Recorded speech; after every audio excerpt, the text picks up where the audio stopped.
তো আবারও হাজির হলাম আরও একটি ইউনিট নিয়ে। এই ভিডিওতে আমরা আলোচনা করব কোর্স 508 এর 10 নম্বর ইউনিট নিয়ে, যেটি ব্লক 2 এর মধ্যে রয়েছে এবং এই ইউনিটের নাম হচ্ছে শারীর শিক্ষা কার্যক্রমের পরিকল্পনা ও ব্যবস্থাপনা। এই ইউনিট থেকে কিছু গুরুত্বপূর্ণ প্রশ্ন এবং তার উত্তর কিভাবে লিখবেন আমি এই ভিডিওর মাধ্যমে জানিয়ে দেবো, এবং তার সঙ্গে দেব কিছু টিপস যা আপনাদের আগামী পরীক্ষাতে অনেক কাজে লাগতে পারে বলে আমার মনে হয়। তো চলুন 10 নম্বর একক থেকে প্রথম যে প্রশ্নটি আমি রেখেছি সেটি হলো, পাঠ পরিকল্পনা বলতে কি বোঝেন? পাঠ পরিকল্পনার মূল নীতিগুলি আলোচনা করুন। ব্লক 2 পাতা নাম্বার ৭৯-তে প্রথম প্রশ্নটির উত্তর পেয়ে যাবেন, অর্থাৎ পাঠ পরিকল্পনা বলতে কি বোঝো, এবং পাতা নাম্বার ৮১-তে আপনি পাঠ পরিকল্পনার মূল নীতিগুলি আলোচনা করুন, এই উত্তরটি পেয়ে যাবেন। তো চলুন আমি একবার আপনাদেরকে দেখিয়ে দিই যে কোথায় থেকে আপনারা সেই উত্তরগুলো করবেন। তো আমরা চলে এসেছি 10 নম্বর এককে। আপনারা অলরেডি জানেন যে ব্লক 2 যেটা এনআরএস থেকে দেওয়া হয়েছে সেই পিডিএফ এর প্রথমেই রয়েছে 10 নম্বর একক। তো সেখান থেকে আমাদেরকে চলে যেতে হবে ৭৯ নম্বর পেজে, আপনারা দেখতে পাচ্ছেন। তো এই যে স্ট্যান্ডাটি দেখতে পাচ্ছেন, এখান থেকে আপনি পাঠ পরিকল্পনার সংক্ষিপ্ত সংজ্ঞাটিকে তুলে নেবেন এবং তারপরে দ্বিতীয় যে প্রশ্নটি রয়েছে যে মূল নীতিগুলো, তো সেটি আপনি ৮১ নম্বর পেজে পেয়ে যাবেন। এখানে দেখতে পাচ্ছেন পাঠ পরিকল্পনার মূল নীতি ১টি ২টি ৩টি ৪টি ৫টি ৬টি, তো এই ৭টি পয়েন্ট রয়েছে। এই ৭টি পয়েন্টের কিন্তু তুলে দেবেন আপনারা পাঠ পরিকল্পনার নীতি হিসেবে। এটা গেল প্রথম প্রশ্নের উত্তর। এবার আমরা চলে যাই এই ইউনিট থেকে দ্বিতীয় প্রশ্নের কি রয়েছে। তো এই ইউনিট থেকে দ্বিতীয় প্রশ্নটি আমার কাছে একটু গুরুত্বপূর্ণ মনে হয়েছে হয়তো সামনের পরীক্ষায় আপনাদের জন্য এটা একটু বেশিই গুরুত্বপূর্ণ। সেটি হচ্ছে, ক্যালিস্থেনিক্স কি? ক্যালিস্থেনিক্সের শিক্ষাদানের নীতিগুলি আলোচনা করুন। এটি আপনি ৮৭ নম্বর পেজে পেয়ে যাবেন। ক্যালিস্থেনিক্স কি এবং ক্যালিস্থেনিক্সের শিক্ষাদানের নীতিগুলি আলোচনা করুন। তো চলুন আমি একবার আপনাদেরকে দেখিয়ে দিই। আমাদেরকে চলে যেতে হবে ৮৭ নম্বর পেজে। আমরা চলে যাই ৮৭ নম্বর পেজে।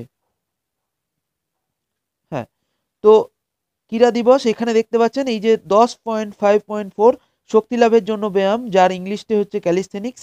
তো সেই ক্যালিস্থেনিক্স এখান থেকে একটি সংজ্ঞা তুলে নেবেন, ক্যালিস্থেনিক্স কি তার উপর প্রথম স্ট্যাঞ্জা থেকে, এবং তারপরে আপনি নিচের দিকে চলে যাবেন ক্যালিস্থেনিক্সের শিক্ষাদানের নীতি।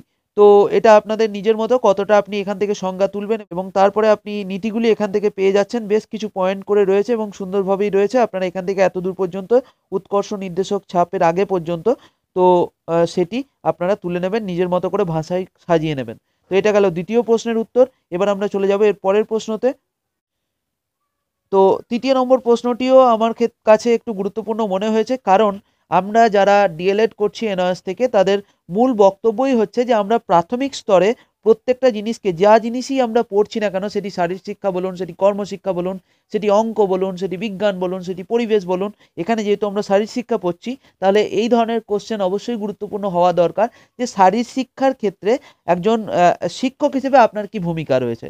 তো একজন শিক্ষক হিসেবে অনেক ধরনেরই ভূমিকা রয়েছে, যার মধ্যে আমি শুধুমাত্র পরামর্শদাতা বা কাউন্সেলর এই অপশানটিকে চুজ করেছি। এইটি আমার মনে হয়েছে একটু গুরুত্বপূর্ণ।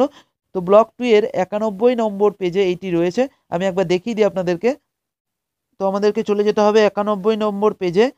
এখানে আপনারা দেখতে পাচ্ছেন ১০.৬.৩ দাতা হিসেবে শিক্ষকের ভূমিকা বা কাউন্সেলর হিসেবে শিক্ষকের ভূমিকা। এখানে বেশ কিছু পয়েন্ট রয়েছে, এই নিচের দিকগুলো, এগুলোও আপনারা ব্যবহার করতে পারেন এর উত্তর হিসেবে। এছাড়া আরও কিছু পরামর্শ দানের ক্ষেত্র রয়েছে, সেগুলো এখান থেকে ছোট্ট করে এতদূর পর্যন্ত এর উত্তরটি রয়েছে। যোগান দিতে, দৃষ্টিভঙ্গি যোগান দিতে সাহায্য করে। তো নিজের মতো করে আপনারা নিজের মতো করে সাজিয়ে নেবেন। আবারও বলছি, কোনো একটি প্রশ্নের সঠিক উত্তর এটাই, এটা কেউ বলতে পারে না। আপনারা বিষয়টি বুঝুন এবং সেই অনুসারে সেই উত্তরটিকে কিভাবে লিখবেন সেটি আপনারা সাজিয়ে নেন। এটুকু দক্ষতা আপনাদের রয়েছে, এটা আমার বিশ্বাস। তো আশা করছি এখান থেকে আপনারা এই প্রশ্নটির উত্তর করে নিতে পারবেন। এটি গেল এই ইউনিট থেকে শেষ প্রশ্ন।